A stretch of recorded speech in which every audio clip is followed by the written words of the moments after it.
this one, we're going to take a look at organizing sheets.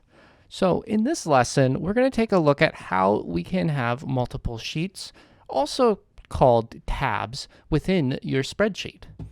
So first off, in order to find other sheets, we were in this one, you simply go down and you can click to go to the other sheets and see them. Next, to add other sheets, you go to this where it says Add Sheets, push the plus, and you'll have a new sheet. It'll start by sheet 1, 2, 3, and so on. If you click it, you can rename the sheet to whatever you want. The next one is referencing. You can actually reference sheets within it. So let's say here you want to go to rows and columns and pull this table right here of the damage asset conditions, things like that.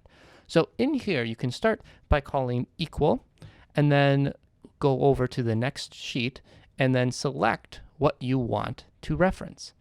So you'll see up here that in quotation marks, it'll have 1.1 rows and columns, exclamation point, K5. Push enter, and now we have that. Similarly, if you pull the fill handle down, you'll be able to take all of the data from that specific one.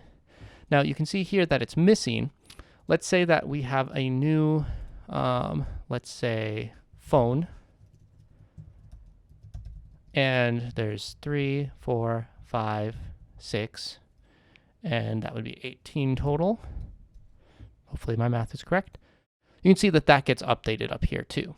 Same when I pulled it down here, we have the freezing in groups. So I'm just going to delete those, but you can reference other sheets. Now, the other thing, like I said, you can go into the sheet like I did, or what you can do is you can just write this out if you know what the name is. So using the quotation marks, if there's special characters, let's say in this we didn't have the period, I believe, then you could remove these and it would still work. That's especially useful if you have spaces in it. It'll still reference and it'll actually still keep it up to date. So renaming them within these, it won't make a difference. Now, sometimes if you're actually using them in a special way with formulas and functions, sometimes it does make a difference what the names are. So, just because it doesn't for referencing like this, do pay careful if you're renaming your sheets, just in case there's some more advanced ones like query functions where they're referencing the name from a different sheet. In any case, the next thing that you can do is you can actually copy a sheet. So you can copy to either an existing spreadsheet or a new one. If you do that, it's going to copy, and you can do open spreadsheet, and you can see now it's a new spreadsheet. You can notice here that there's an error because there's no sheet or no tab named this. So it's pulling data from something that doesn't exist, but it has all of the things that we had within this one here, other than, of course, the main reference tab. So going back to this one, the other thing you can do, let's say that you want to duplicate.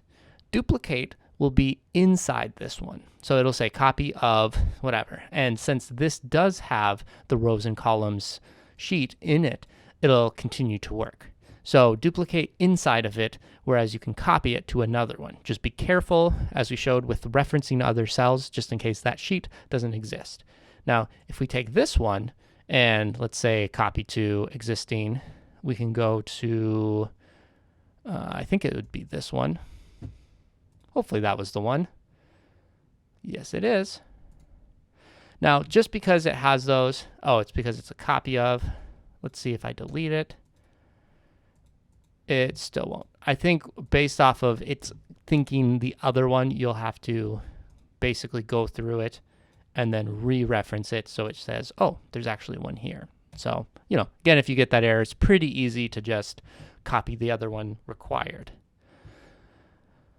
All right, next you can delete them. Say you didn't want this copy, you can right-click and press delete from the menu. It'll say, are you sure? Press OK, and it's deleted. If you didn't mean to do it, you can do Command Z to undo. Just be wary of, if you did it weeks ago, you can still find it and probably get it, just it's a little bit harder. Next one, You can change colors. It's say that this is one that you're not sure you want. You can change the color to red to kind of indicate, I don't know about these.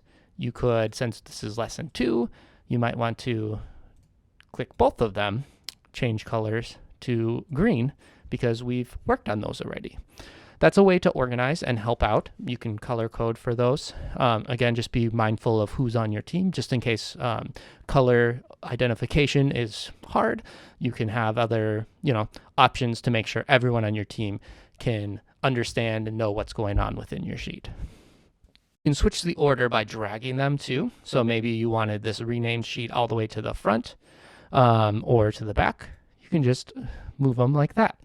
You can also, there's hotkeys for most of these actions.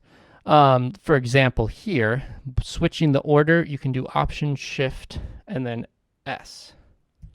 And then you can just go move to the right. And similarly, Option Shift S will get you to this number where you can essentially do all of these different actions that we've already done. One that I find particularly useful for when it comes to different hotkeys would be Option button and then up or down. You can actually automatically go to different sheets. So it's useful if you have to just keep going back and forth. Of course, you can just click it too, but it's a way if you're just on the keyboard. Next that we're going to look at will be hiding and viewing sheets. So maybe this is one that you have data in that you want the data, but you don't want people to see the data. You can right click and press hide sheet. If it's hidden, it's in this 3 lines, and you can see all of the things that are hidden within the sheet. So here's the one. Press it again to unhide it or view it. So those are a few of the many things that you can do with organizing your sheets, also known as like sheet tabs or just tabs within your spreadsheet that you have. So hopefully you find some uses out of this to get yourself organized with your team and with all of the different data that you have at your work or workbook or for fun. Next, we're going to take a look how we can work on cell formatting in order to have the content stand out or not stand out or, make it look a little bit nicer than what it is. We'll see you in the next one.